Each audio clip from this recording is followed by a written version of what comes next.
para ver como Deus tem sustentado essa igreja e até tem trazido vocês para um novo local, certamente mais nova, né? E bela. E certamente agora a gente vai orar que Deus abençoe também este lugar e que a igreja possa crescer aqui para a glória de Nosso Senhor. Nós estamos aqui, nós viemos ontem para um casamento e minha tia está aqui, né? A mãe de Samuel, a irmã de Samuel, o pastor Samuel, vocês conhecem, vocês oram para ele, eu recebi semanalmente. Está tudo ok? Está ouvindo ok? Ok, não é para mexer, tá? E meu pai também, minha mãe está aqui. Minha mãe é irmã de Rutinha, a mãe de pastor Samuel, e meu pai foi missionário aqui, né, com minha mãe na década de 60, né,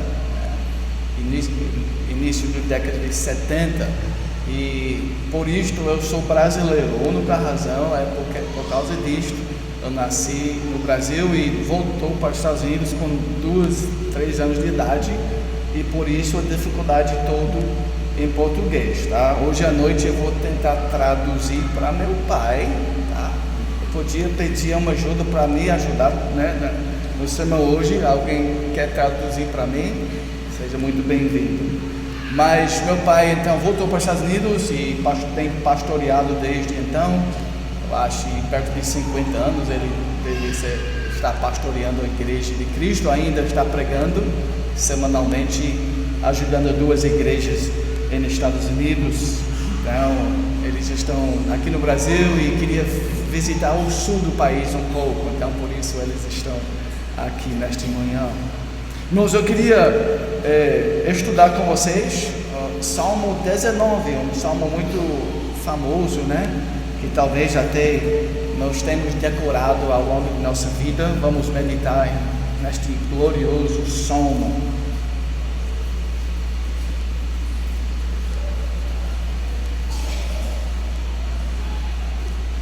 Vamos ler e expor este texto. Os céus proclamam a glória de Deus e o firmamento anuncia as obras das suas mãos.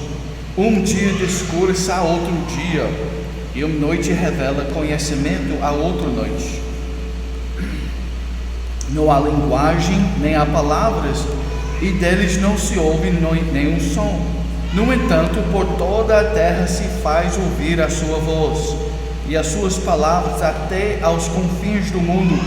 Aí pôs uma tenda para o sol, o qual, como noivo que sai dos seus aposentos, se regozija como herói a percorrer o seu caminho. Principia numa extremidade dos céus e até a outra vai o seu percurso, e nada refoge ao seu calor. A lei do Senhor é perfeita e restaura a alma. O testemunho do Senhor é fiel e dá sabedoria aos simples. Os preceitos do Senhor são retos e alegram o coração. O mandamento do Senhor é puro e ilumina os olhos. O temor do Senhor é límpido e permanece para sempre. Os juízos do Senhor são verdadeiros e todos igualmente justos. São mais desejáveis do que ouro, mais do que muito ouro depurado, e são mais doces do que a mel e o destilar dos favos. Além disso, por eles se admoesta o teu servo, e os guardar a grande recompensa. Quem há que possa discernir as próprias faltas? Absolve-me das que me são ocultas. Também da soberba guarda o teu servo, que ela não me domine. Então serei irrepreensível e ficarei livre de grande transgressão. As palavras dos meus lábios e o meditar do meu coração sejam agradáveis na tua presença, Senhor, rocha minha e redentor meu. Oremos. Senhor nosso Deus e Pai, queremos te adorar neste momento mais uma vez e te suplicar, Senhor, que o Senhor abençoe o teu povo neste manhã, traz para nossas vidas alimento espiritual, ilumina nossos corações, para que nós possamos compreender o obedecer, amar tua palavra. Em nome de Jesus, nós oramos. Amém. Então é muito interessante, né, este salmo tão famoso, na maneira que ele interage, né, com a natureza, né, e também a palavra. Então esta comparação entre a criação, né, o sol, né, a chuva e este belo lugar chamado Rio de Janeiro, como isso tudo interage com a palavra de Deus. Vamos então iniciar meditando sobre cada versículo. Certamente nós vamos aprender neste manhã que, apesar que a natureza ele tem um tipo de voz, ele esclarece muito para nossas vidas, mas este conhecimento que nós aprendemos com a natureza tem que ser baseado em algum fundamento mais perfeito, e isto é a lei do Senhor, a palavra de Deus. Então nós vamos ouvir e aprender sobre esses dois livros que Deus tem colocado. Este livro, a revelação especial, e o livro da natureza, que também fala com uma voz. Então, comparando esses dois, vai ser e entender o que a palavra de Deus diz acerca destes duas revelações, vai ser nosso foco neste manhã. Vamos lá, em versículo 1: os céus proclamam a glória de Deus. E este glória de Deus está constantemente sendo exibido ao nosso redor, diariamente. Isso é chamado, mais uma vez, revelação geral. Na teologia, os teólogos chamam isso de geral, porque é aberto a todos os seres humanos ao redor do mundo e ao longo de toda a história. Todo ser humano tem esta revelação que é geral. E os céus proclamam a glória de Deus. Eles proclamam que os céus proclamam que Deus é importante, que Ele é poderoso, que Ele é onipotente, que Ele é belo, que Ele tem muita inteligência. É só depois de quantos mil anos que agora o homem, sim, ele consegue chegar na lua. Parece que até hoje eles estão conseguindo sair da terra, né, um pouco, mas é com muito esforço. É só depois de quantos mil anos que nós estamos aqui na terra. E parece que eles estão começando a tentar chegar mais perto de Mars, né? É Marcha, né? Mas estamos assim, pequenos ainda para entender toda a glória da criação que Deus tem criado. Mas nós aprendemos alguma coisa muito claramente em nossa análise sobre o mundo criado. Tanto que em Romanos capítulo 1, o apóstolo Paulo usa este argumento da revelação geral, daquilo que está sendo revelado na natureza, para dizer que, vou ler para vocês alguns versículos de Romanos 1: a ira de Deus se revela do céu contra toda impiedade e perversão dos homens, que detêm a verdade pela injustiça, porquanto o que de Deus se pode conhecer é manifesto entre eles. É manifesto entre eles. Entre quem? Todos. Porque Deus lhes manifestou. Porque os atributos invisíveis de Deus, assim o seu eterno poder, como também a sua própria divindade, claramente se reconhecem desde o princípio do mundo, sendo percebidos por meio das coisas que foram criadas. Quer dizer, o universo, os outros seres humanos até são parte desta criação. E todos os dias e ao longo da história, esta criação está revelando para todos os seres humanos sobre a presença, o poder, bondade, onisciência, majestade, amor de Deus. Isto está sendo revelado, e por isso eles são indesculpáveis, aqueles que rejeitam este Criador e Deus Todo-Poderoso. O amor de Deus é visto na criação. Então o texto diz que os céus proclamam, anuncia, né?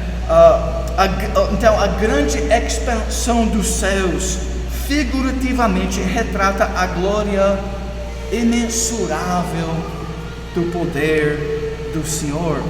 Deus criou o mundo com a sua palavra, e a criação então fala acerca do Criador. Disse Deus: haja luz, e houve luz. A palavra falada original de Deus ecoa através dos séculos, e aquela primeira palavra, haja luz, todos os dias até hoje nós estamos vendo e percebendo este voz ecoando através dos séculos. A criação é como um livro.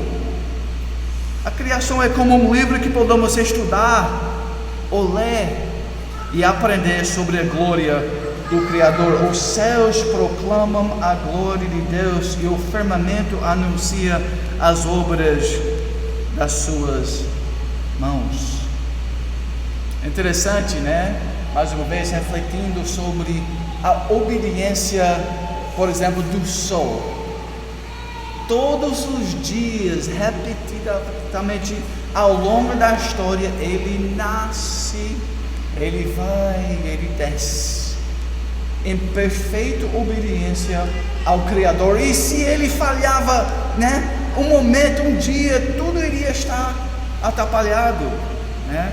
Se ele não estava naquela exata posição, nós iríamos queimar, ou se ele for um pouco mais distante, nós iríamos congelar. No céu vemos todas as estrelas e vemos o poder de Deus. E hoje, especialmente, né, com nossos telescópios, nós estamos conseguindo enxergar cada vez mais. Mas o que nós estamos enxergando parece que não tem um fim. Então o poder e glória de Deus, ainda hoje nós somos talvez ainda mais indesculpáveis como seres humanos para reconhecer o poder. É impressionante. Então as estrelas toda noite são como um sermão natural, falando a todos os homens sobre este grande Criador. Vamos lá para o versículo 2. Um dia discursa a outro dia, e uma noite revela conhecimento a outra noite. Todas as manhãs, então, o sol, nós temos falado sobre isso, ele nasce, e vemos o início de uma nova página no livro da história. É mais uma leitura que está exibindo a glória de Deus. A voz de Deus na criação é incessante, todos os dias. Um dia, discurso ao outro dia. Vamos lá para o versículo 3. Não há linguagem, nem há palavras, e deles não se ouve nenhum som. Né? Agora, como é que é isso? A natureza, o sol, a lua, as árvores, as baleias, eles não têm uma voz humana, não tem palavras, né? Não há linguagem, não há uma gramática formalizado que a natureza, né, fala e explica para nós. Ele não fala em linguagem humana, ele não usa expressões verbais, mas pela comunicação não verbal, ele fala claramente. Ele fala para todas as culturas, e todas as línguas têm a capacidade de entender o que o Deus Todo-Poderoso tem feito. Então, por esta razão, mais uma vez, tais homens são indesculpáveis, porque é muito claro. Não há linguagem, não tem um povo, nem há palavras, e deles não se ouve nenhum som. Ele fala, apesar que ele não tem uma voz audível. A natureza está falando para todo ser humano. Versículo 4. No entanto, por toda a terra se faz ouvir a sua voz, e as suas palavras até aos confins do mundo. É interessante nessa comparação. Um versículo diz que não há palavras, outro versículo diz que tem palavras. Então, como é que é isso? A ideia aqui é que ninguém escapa desta mensagem. Todos são visualmente bombardeados com o poder de Deus. Nesta grande tenda da criação, imagina a criação como uma tenda, né? Tem um lugar, tem a terra, né? E a lua. Imagina isso como uma tenda, e ali o sol serve como uma lâmpada para esclarecer, para clarear e trazer luz para toda esta criação. Aí pôs uma tenda para o sol. Versículo 5: o qual, como noivo que sai dos seus aposentos, se regozija como herói a percorrer o seu caminho. Quem é que está saindo como um noivo? O sol, a natureza. Todos os dias esse sol ele nasce, né? O poeta aqui, né, usa imagens, né, vívidas. O noivo e um atleta, um maratonista, alguém que corre. O sol é comparado a determinado noivo entrando em sua tenda para reivindicar o direito de possuir sua noiva. Uma imagem fantástica de força e de majestade. Cada manhã também o véu da escuridão é deixado para trás com a promessa gloriosa de Deus de um novo dia.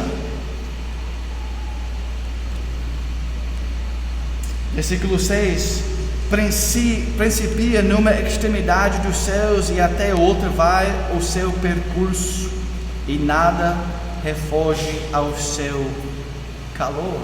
Nada escapa do seu calor, nada escapa desta mensagem, desta proteção, deste amor, deste calor. O sol corre todos os dias. Cientificamente nós entendemos que sim, é a terra que, né, está movimentando, mas em termos do salmista, da poeta, e em termos daquilo que nós estamos enxergando todos os dias, exatamente isso que o sol faz.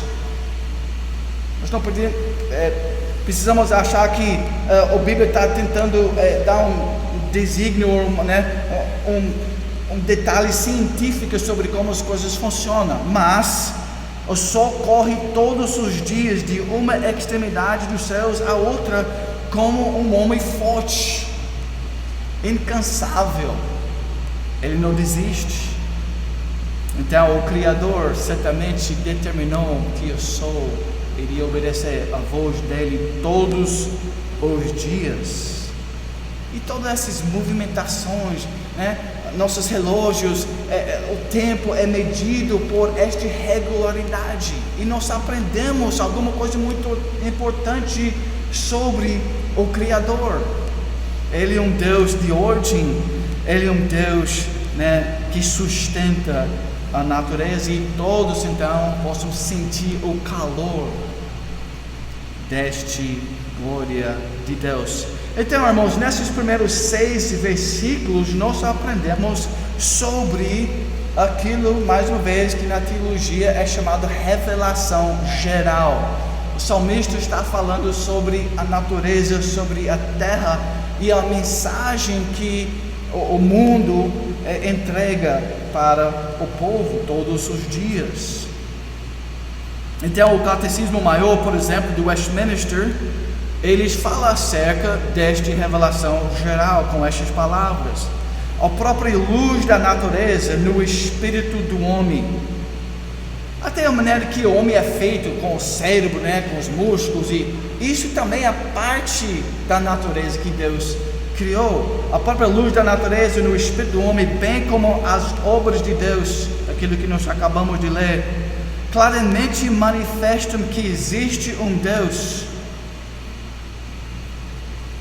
Esta é a palavra da criação. Existe um Deus, e que revela muitas coisas também sobre este Deus. Porém, só a sua palavra e o seu Espírito o revelam de um modo suficiente e eficaz aos homens para a salvação deles. Ok? Gostei também como a confissão belga fala acerca da natureza. Eles falam assim acerca da natureza: nós o conhecemos, Deus, falando sobre Deus, nós o conhecemos por dois meios. Primeiro, pela criação, pela manutenção e pelo governo do universo, o qual está perante os nossos olhos como um livro formoso, em que todas as criaturas grandes e pequenas são como letras que nos levam a contemplar os atributos invisíveis de Deus. Você já pensou, quando você está estudando ciência, ali no homeschooling ou ali na escola, que cada bichinho é como uma letra que Deus colocou ali para que a gente possa aprender mais sobre Ele, nosso Deus.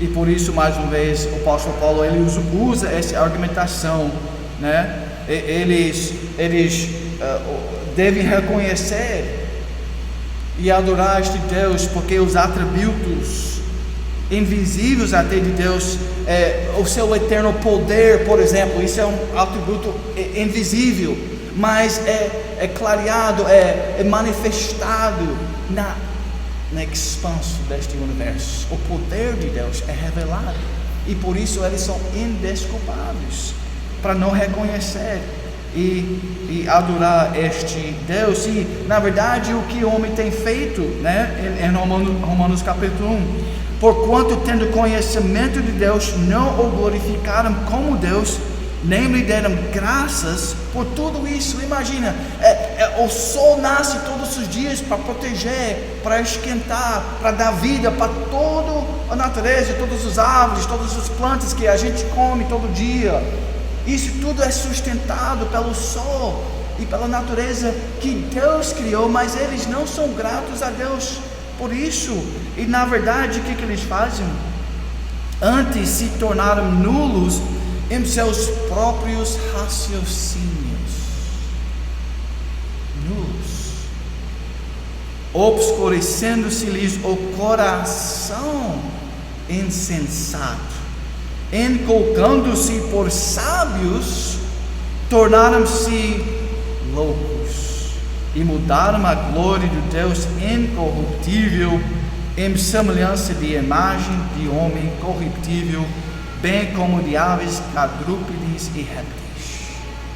Quer dizer, eles adoram a criatura em vez do Criador.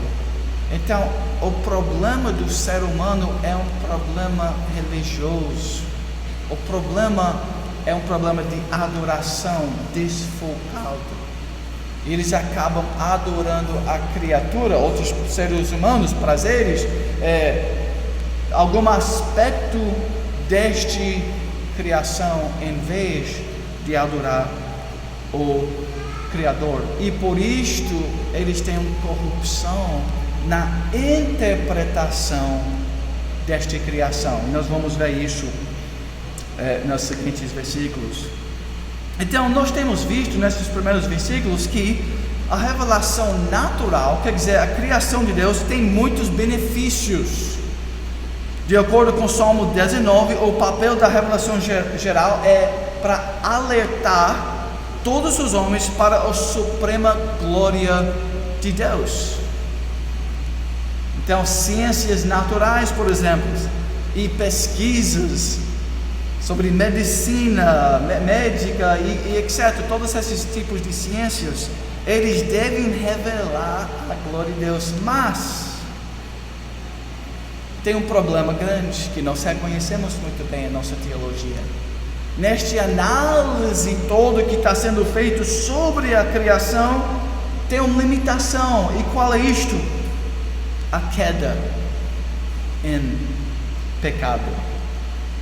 Quer dizer, o receptor, aquele que está interpretando e analisando a criação, o receptor, ele tem um problema. Essa mensagem onipresente e poderosa pode ser distorcida e censurada. Esta mensagem da luz da natureza pode e muitas vezes é distorcida. e não é interpretado de acordo com a glória e de acordo com a palavra de Deus. Então, dentro de uma cultura, o Brasil, por exemplo, e o Ocidente quase hoje adora a ciência e diz que ele tem que guiar nossas vidas, que ele é o capitão. O problema com isto é que eles não reconhecem a conexão espiritual que nós temos que ter em termos da observação da natureza. Então nós devemos ter muito cuidado com esta adoração, quase adoração sobre ciência que reina em nossa sociedade. Parece até hoje, nossos dias, com as disputas sobre exatamente o que está acontecendo ao redor do mundo. Hoje, talvez um pouco desta idolatria sobre ciência está sendo combatido um pouco, porque tem muitas vozes conflitantes sobre a interpretação de tudo que está sendo feito. Eu creio que isso exibe exatamente o problema com o suposto neutralidade da ciência. Mas vamos lá, será que neutralidade existe? Será que a interpretação da natureza é meramente neutro e nós podemos confiar em qualquer um? Vamos pensar sobre aquilo que a palavra de Deus fala acerca disso. Gênesis 6:5 diz: viu o Senhor que a maldade do homem se havia multiplicado na terra e que era continuamente mal todo o desígnio do teu coração. Quer dizer, será que nós podemos meramente confiar em qualquer raciocínio de qualquer pessoa, porque ele diz que ele é neutro, ele só está querendo interpretar os fatos de acordo com que eles são em si? Mas a Bíblia diz que não, o coração é corrupto e o desígnio, os pensamentos do ser humano é corrupto. Então nós devemos ter um cuidado com as interpretações que são feitas sobre a natureza. Efésios 2 também fala acerca disto: e éramos por natureza filhos da ira, como também os demais. Será que nós vamos confiar nos filhos da ira e na interpretação deles? Será que é confiável? Efésios 4:18 diz: obscurecidos de entendimento, alheios à vida de Deus por causa da ignorância em que vivem pela dureza do seu coração. Será que nós queremos confiar completamente nesses que têm um coração cheio de pedra, de dureza? Salmo 51 diz: eu nasci na iniquidade e em pecado me concebeu minha mãe. E a astutícia está ligada ao coração da criança, mas a vara de disciplina a afastará dela. Então, esta é a realidade do ser humano sem Cristo, sem Deus, sem a palavra de Deus orientando a vida deles. Eles têm um grande problema no nível do coração, no nível da espiritualidade, no base do ser humano tem um problema. O pecado tem afetado o pensamento do ser humano. Quer dizer, razão humana não é neutro, não é meramente um robô, uma máquina. Ele tem compromissos fundamentais. Todo ser humano tem, inescapavelmente. Este, na teologia, é chamado os efeitos noéticos de pecado, vindo da palavra do grego nous. Então, os efeitos noéticos do pecado no ser humano. Por isso, o raciocínio, os pensamentos, a razão não é neutra. E muitos, ao longo da história, por exemplo, os católicos romanos, eles dizem que a mente é mais neutro, ele não foi tão impactado pela queda. Mas os reformados viram que isso não é verdadeiro, baseado em muitos textos bíblicos. Então, entre cristandade tem até diferenças de opinião sobre este assunto. Por isso muitos são muito mais abertos para ouvir a voz dos cientistas sem muito cautela. Mas um reformado, geralmente, ele tem muito mais cautela nas interpretações, por causa da corrupção, a corrupção total. Quer dizer, a corrupção, o pecado tem afetado todos os aspectos do ser humano. Não tem nenhuma parte do ser humano que é livre deste problema, até a razão humana. Então o problema é um problema do coração do homem interior, que é corrupto e enganoso. Isso é claramente citado e ensinado até pelo próprio Jesus. Mas o que sai da boca vem do coração, e é isso que contamina o homem, porque do coração procede maus desígnios, homicídios, adultérios, prostituição, furtos, falsos testemunhos e blasfêmias. São estas as coisas que contaminam o homem, mas o comer sem lavar as mãos não o contamina. Então Jesus explica para nós que o ser humano tem um problema no nível do coração, quer dizer, no base, no centro, no aspecto central, e isso impacta todas as outras áreas do ser humano. Ok, eu espero que o ponto da palavra de Deus aqui é muito claro sobre natureza. Ele tem uma voz, mas a interpretação da natureza, ele tem um problema maior, que é o coração humano. Então nós devemos lembrar estas duas realidades, a glória da criação, mas também o problema que está aqui no coração do ser humano. Vamos lá. Então, o que a gente deve fazer como cristãos? Nós devemos reconhecer que nós precisamos algo mais. Se essa é a realidade, a criação é muito bela e ele tem uma voz muito clara sobre o poder e a existência, a bondade de Deus, mas o receptor humano, o intérprete, ele tem um problema que é o coração. Qual é a solução para isso tudo? Nós precisamos de algo mais. Sola Escritura. Vamos ver se isso que os próximos versículos vai ensinar a gente. Porque agora inicia versículo 7. De versículo 7 até 11, ele muda o foco. Antes ele estava falando sobre a natureza, agora a revelação geral. Agora o passagem vai ensinar sobre a revelação especial, ou a palavra de Deus. A lei do Senhor, versículo 7, é perfeita e restaura a alma. A lei do Senhor é perfeita, ele é o ideal, é isso que o homem necessita para o coração. O que ele precisa? O coração humano, a lei do Senhor, ele é perfeito. A alma precisa ser restaurada por causa da queda. Hebreus 4:12 diz: porque a palavra de Deus é viva e eficaz e mais cortante do que qualquer espada de dois gumes, e penetra até ao ponto de dividir a alma e espírito, juntas e médulas, e é apto para discernir os pensamentos e propósitos do coração. Então, a palavra de Deus, ele é a autoridade sobre a alma humana. Creio que isso é importante para nós reconhecermos. O mundo ali fora, interpretando o ser humano, né? A criatura mais especial de toda a criação de Deus. Não é isso? Porque o homem é o único feito na imagem e semelhança de Deus.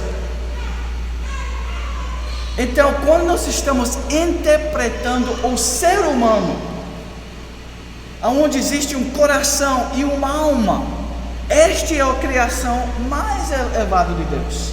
Então nós devemos ter muito mais cuidado com o ser humano do que qualquer outra coisa, porque se a gente errar, analisando aquele rocha, analisando aquele árvore, analisando, os minerais, é muito feio errar.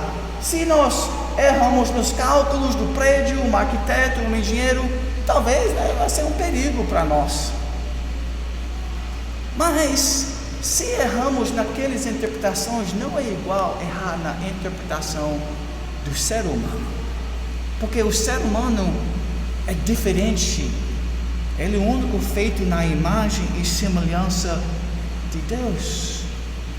E por esta razão, irmãos, nós devemos ter muito cautela nos homens e estudiosos que tentam estudar o ser humano, interpretar os problemas e soluções sobre a alma, sobre a mente, sobre o coração do ser humano, a vida do ser humano, sem ser orientado pela palavra de Deus, porque é a palavra de Deus que é perfeita e restaura a alma.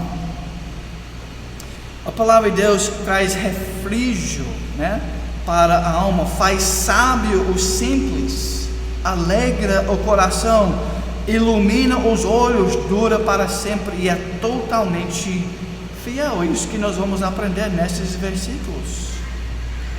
Aonde é que nós podemos encontrar conselhos como este, além da palavra de Deus? A palavra é perfeita. Todo tipo de aconselhamento é teológico. Aconselhamento requer uma cosmovisão, uma visão do mundo, uma visão do ser humano, uma visão da esperança de vida. Agora, um cristão bíblico, ele tem uma outra cosmovisão que vai guiar o conselho que ele vai entregar para um outro ser humano. E um descrente, quando ele vai aconselhar alguém em termos dos problemas da vida e como solucionar seus problemas emocionais e tantos outros problemas relacionais, por favor, entende que ele também está fazendo um trabalho teológico de acordo com a teologia deles, que não aceita Deus e não aceita a palavra de Deus. Então a interpretação destas pessoas sobre aquilo que é mais especial na criação, o ser humano, nós devemos ter muito cuidado com este tipo de aconselhamento. A palavra é justa, pura, clara, é um conselheiro confiável, perfeita para o ser humano. Então, revelação geral, voltando para a natureza, deixa um homem sem desculpas. Isso é verdade, mas é só a lei perfeita de Deus que cumpre o propósito de transformação, crescimento, fortalecimento, progresso espiritual. Só vem a palavra de Deus. Quer dizer, a luz da natureza, ele não traz fortalecimento espiritual para o ser humano fora da palavra de Deus. Então, todas as palavras dos sábios, intérpretes do homem sem Deus, vai estar também cheio de muitos problemas e confusões. Quando Freud tentou retirar a visão do pecado do ser humano ali na Europa, hoje nós estamos vendo as consequências devastadoras daquele tipo de interpretação sobre o ser humano. É um lugar quase totalmente fragilizado, que tem nenhuma força espiritual mais.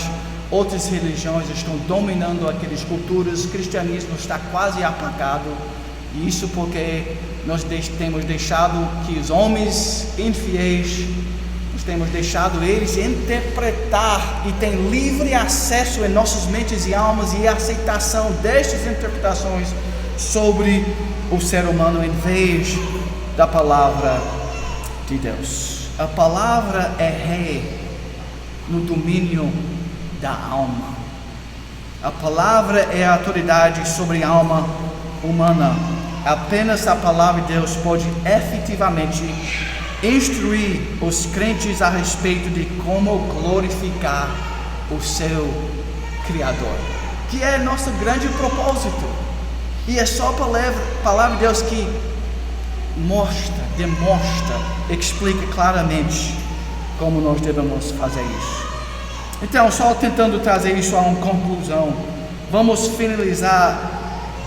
Se nós podíamos resumir o que versículos 7 até 11 está dizendo sobre a palavra de Deus, nós vamos ouvir que a palavra de Deus é perfeita, certa, pura, limpa, verdadeira, virtuoso, que leva à pureza. E o que a palavra de Deus pode fazer na vida do ser humano também nós aprendemos nesses versículos. Com a palavra de Deus, o ser humano ele pode restaurar a alma. Ele torna as pessoas sábias. A palavra de Deus alegra o coração. A palavra de Deus ilumina os olhos, limpa a vida do ser humano. Ele faz julgamentos certos. A Bíblia nos admoesta. A palavra de Deus é que nos ensina o temor do Senhor, que é o berço da sabedoria. Provérbios 1:7. Quando tememos o Senhor, fugimos do mal. Então, o temor do Senhor é o objetivo de nosso ensino e aconselhamento para nossos irmãos na igreja.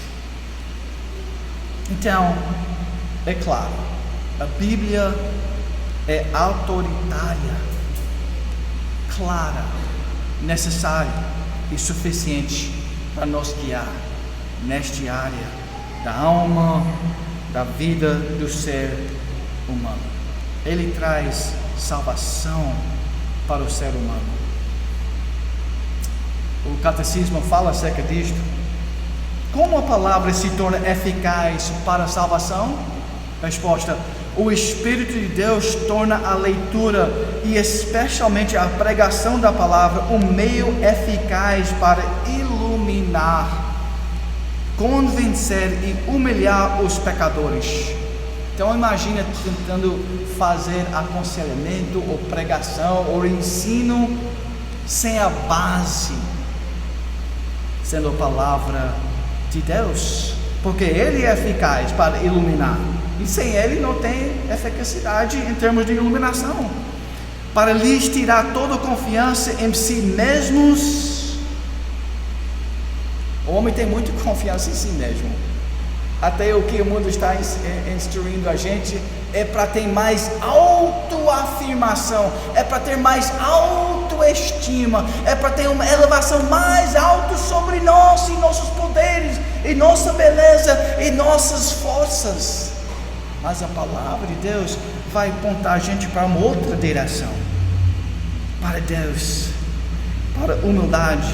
E a palavra de Deus, Ele faz esse trabalho para lhes tirar toda confiança em si mesmo e os atrair a Cristo, para os conformar à sua imagem e os sujeitar à sua vontade, para os fortalecer contra as tentações e corrupções, para os edificar na graça e estabelecer os seus corações em santidade e conforto mediante a fé para a salvação.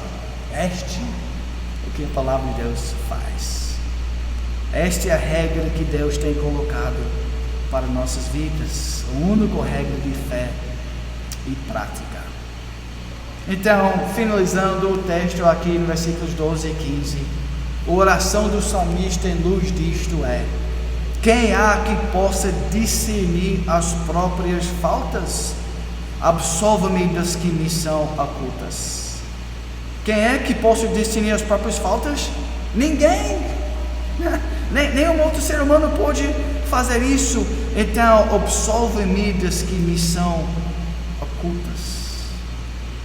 É interessante, que o salmista inicia este salmo com os céus, o universo, a grandeza de toda a criação. Ele começa com o macro, mas ele termina com o ser humano, o pessoal, o micro, a alma, os pensamentos e o coração do ser humano. A oração final do salmista é cheio de esperança e confiança no caráter gracioso de Deus. E esse é o foco central e o clímax de todo o salmo. Que as palavras dos meus lábios, ele diz no final, versículo 14: que as palavras dos meus lábios e o meditar do meu coração sejam agradáveis na tua presença, Senhor, rocha minha e redentor meu. As meditações do meu coração, meus pensamentos, minhas observações, os trabalhos das minhas mãos, tudo que eu faço nessa vida, que sejam agradáveis na tua presença. O ser de Deus, a presença de Deus, este é o ponto que o salmista está ensinando a gente. Ele tem que guiar nossos corações, e todo pensamento tem que ter uma interação, toda interpretação, todo estudo, todo trabalho, toda vocação tem que ter uma interação com este ponto focal, este ponto fundamental. Que sejam agradáveis na tua presença, Senhor, rocha minha e redentor meu. Então, irmãos, para concluir, a meta da vida humana nunca é o eu em primeiro lugar. Não é viver para o meu bem-estar e satisfação pessoal. Nós precisamos amar mais e mais a si mesmo, o mundo ensina. Nós precisamos estimar a si mesmo e acolher a si mesmo. Isto é a pregação, a teologia do mundo. Pensa mais elevadamente sobre você mesmo. Parece que este é o fim principal na teologia do mundo. É glorificar você mesmo, vive para a sua felicidade, ser o próprio guia e rei da sua vida.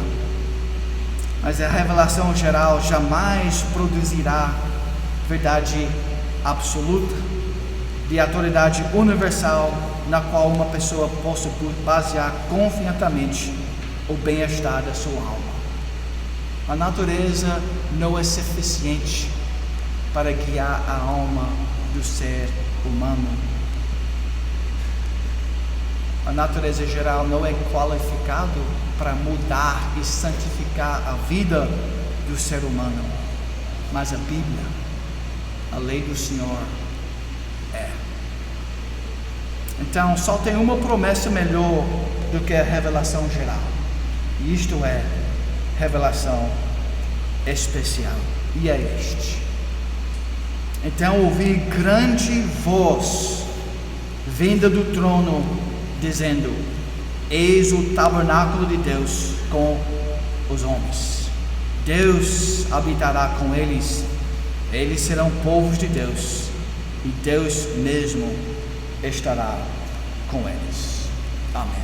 Vamos orar. Senhor, obrigado por tua palavra, a palavra na natureza que explica diariamente tanto sobre o Senhor.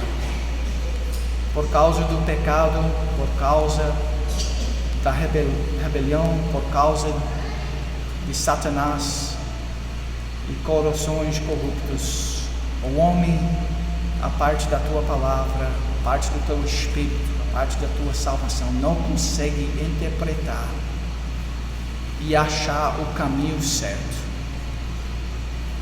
Mas por causa da tua misericórdia e graça, o Senhor tem dado a nós uma outra palavra ainda mais especial, palavra que revela tua salvação, palavra que revela tudo que nós precisamos para ser homens e mulheres perfeitos diante de ti em Cristo. Obrigado, Senhor, por essa grande luz e esta palavra, Deus. Ajuda-nos a conformar nossas vidas aí, ajuda-nos a amar cada vez mais e meditar de acordo com Ele ao longo de nossa jornada, Senhor.